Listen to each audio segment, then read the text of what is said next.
श्री इमरान प्रतापगढ़ी जी। धन्यवाद सभापति महोदय।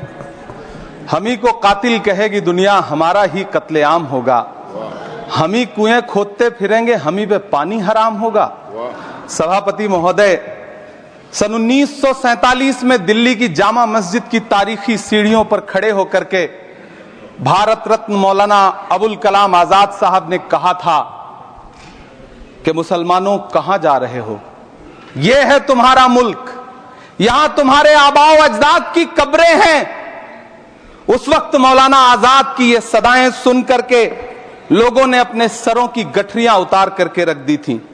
आज उसी दिल्ली में मौजूद देश की संसद में एक बिल आया है जो हमसे उसी जामा मस्जिद की सीढ़ियों के सबूत मांगेगा, जो उन्हीं सीढ़ियों के पास अपनी कब्र में सोए हुए मौलाना आजाद को फिर से कब्र से सदा देनी पड़ेगी कि ये जो कब्र है वो मेरी कब्र है, ये किसी सरकार की जागीर नहीं है। सभापति महोदय, मैं जहां खड़ा हूं इसी संसद भवन के सामने सड़क के उस पार अपनी कब्र में सोए हुए भारत के पूर्व राष्ट्रपति फखरुद्दीन अली अहमद की कब्र है। शायद अब उस कब्र से भी सदाएं आए कि ये कब्र मेरी कब्र है, ये सरकार की जागीर नहीं है।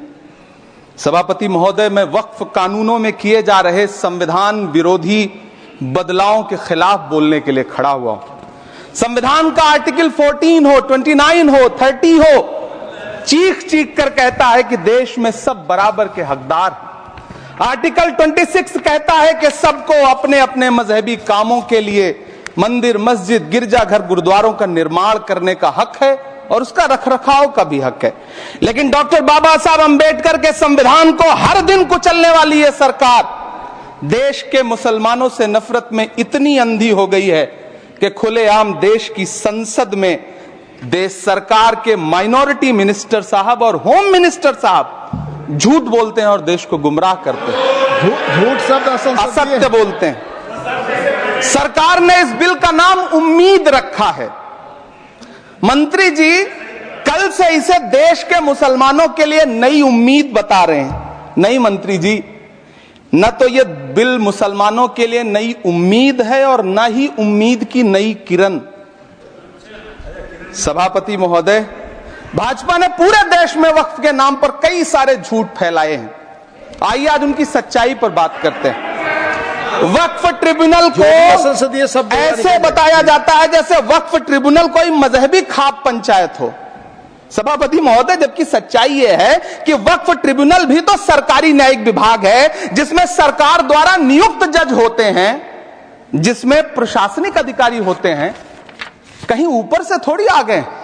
सभापति महोदय, देश के गृह मंत्री जी ने इसी सदन में कहा कि वक्फ ट्रिब्यूनल के फैसले के खिलाफ कोई कोर्ट नहीं जा सकता, जबकि सच यह है कि वक्फ एक्ट 1995 की धारा 83(9) के तहत हाई कोर्ट वक्फ ट्रिब्यूनल के फैसले की न सिर्फ समीक्षा कर सकता है बल्कि उसे बदल भी सकता है। सच तो यह है कि वक्फ बोर्ड खुद अपनी जमीनों के लिए कई सारी कोर्ट में मुकदमे लड़ रहा है। सभापति महोदय, दिल्ली की जिन 123 संपत्तियों को लेकर कल माइनॉरिटी मिनिस्टर, होम मिनिस्टर साहब और अभी आदरणीय नेता सदन बात कर रहे थे, आइए उनकी सच्चाइयों पे भी बात करते हैं। 1911 में जब अंग्रेजी हुकूमत ने कोलकाता के बजाय दिल्ली को राजधानी बनाने का फैसला किया तो रायसीना हिल्स के चारों तरफ जो मुसलमानों की ढेर सारी जमीनें थी उनको एक्वायर किया गया और लुटियन को इसकी तामीर की जिम्मेदारी सौंपी गई। सेंट्रल विस्टा की तरह लुटियन जोन का मेगा प्लान तैयार हुआ, लेकिन उस वक्त के मुसलमानों ने उस वक्त की अंग्रेजी हुकूमत से अपनी इबादत गाहों को बचाने के लिए लड़ाई लड़ी। मामला ब्रिटिश गवर्नमेंट तक पहुंचा। तब यह तय हुआ कि वो जो धार्मिक स्थल हैं उन्हें जस का तस रहने दिया जाएगा। इंडिया गेट के बगल वाली मस्जिद हो, जाप्तागंज, सुनहरी बाग मस्जिद हो, पार्लियामेंट रोड वाली मस्जिद हो, ऐसी 123 संपत्तियों के मैनेजमेंट के लिए 1913 में मुसलमान वक्फ वैलिडेशन एक्ट बना और उसके बाद एक नया शहर बसाया गया जिसे लुटियंस जोन का नाम दिया गया। फिर 1943-45 के बीच एक और समझौता हुआ आजादी से पहले उसके तहत काफी सारी वक्फ जायदादों को सुन्नी मजलिस औकाफ बनाकर उसके अंडर किया गया ताकि उसकी देखरेख की जा सके। गृह मंत्री जी 2 दिन से सदन में जो बात कह रहे हैं वो दरअसल 123 संपत्तियां उसी सुन्नी मजलिस औकाफ के तहत आती है। सभापति महोदय, आजाद भारत आजाद हुआ। आजादी के बाद भारत में 1954 में वक्फ एक्ट लागू हुआ, जिसकी धारा 9 के तहत 1964 में केंद्रीय वक्फ काउंसिल का गठन हुआ। दिल्ली की वही 123 प्रॉपर्टीज को 1970 में सर्वे गजट करके गजट नोटिफाई किया गया। इसके निपटारे के लिए पूर्व प्रधानमंत्री इंदिरा जी के द्वारा 1974 में एक बर्नी कमेटी बनाई गई। बर्नी कमेटी ने 1976 में इन 123 संपत्तियों को दिल्ली वक्फ बोर्ड की संपत्ति होने की रिपोर्ट सौंपी। उस रिपोर्ट के आधार पर 1984 में कांग्रेस सरकार ने उन 123 प्रॉपर्टीज को दिल्ली वक्फ बोर्ड को सौंपने का फैसला किया, जिसके खिलाफ विश्व हिंदू परिषद कोर्ट गई। मामला 2011 तक पेंडिंग रहा।